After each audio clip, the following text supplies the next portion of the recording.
Salamu alaikum, barka da asuba, an tashi lafiya. Nanaye kannanmu ya kuke? Yau mun zo muku da wani abin tarihi kuma da wata kalmar Hausa za mu yi defining ɗinta. Kun taɓa jin tsiyar nasara za shi da? Menene tarihin, menene ya jawo aka ƙirƙiro wannan abin wai tsiyar nasara sai za shi gida? Wato lokacin da turawa suka zo ko sai malam Bahaushe da ya ga bature sai ce wannan kuma waye, na saba ganin larabawa, na saba ganin 'yan hindiya, na saba ganin 'yan turkiya, na saba ganin kabilu kala-kala, amma kuma wannan kuma shi kuma waye? Sai aka ga addininsa kuma menene abin da ake kira a cikin Kur'ani nasara. Sai malam Bahaushe ce wannan ai shi ne nasaran. To kuma su wanda muke kira turawa sai suka yi lissafi suka ce kai an fa a cikin Kur'ani fa an ce Yahudu da Nasara ba abokin musulmi ne ba, sai suka kekoro suna suka ce su ɗan Tripoli ne, sunan su Bature. Shine daga nan sai suka fara kiran kansu Bature, shi kuma malam Bahaushe shi ma sai ya bi sai yake kiransa Bature.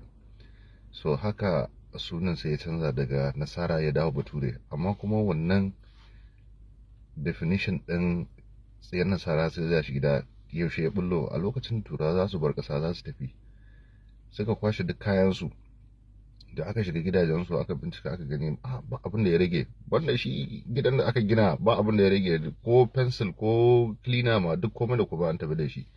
Shine sai malam Bahaushe sai yake kiro wani abin tsiyar nasara sai za shi gida.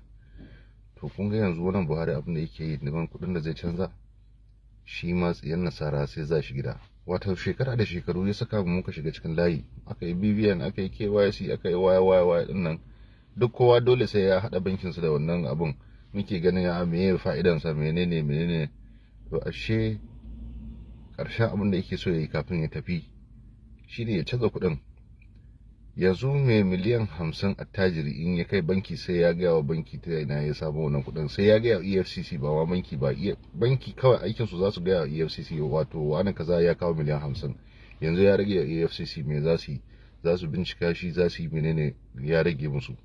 Sannan kuma kai ba a tajiri ba ka kai miliyan 5 banki, to wannan miliyan 5 din nan sai an yi report a EFCC cewa da kan mutum da ya kawo kuɗi, kuma ba wai account guda ɗaya ba, duk account ɗinka ne za a haɗa. Kana da account ɗinka a bankuna guda 10, in dai ka kai wannan miliyan 5 ɗin, in aka kammala ya kai miliyan 5 ɗin ko ya haura, shikenan an gaya EFCC. To wato kuɗin da aka sata, kuɗin da a baya yake a ɓoye ana jira Buhari sai ya sauka, duk wannan haukan nasa na kama barayi da menene sai ya sauka, shine za a fito da wannan kuɗaɗen. To yanzu wannan kuɗin ya zama waste, ba abin da za a iya yi da wannan kuɗin. So kuma watan saura nawa shi baba Buharin? Sauransa wata kusan 5 ko?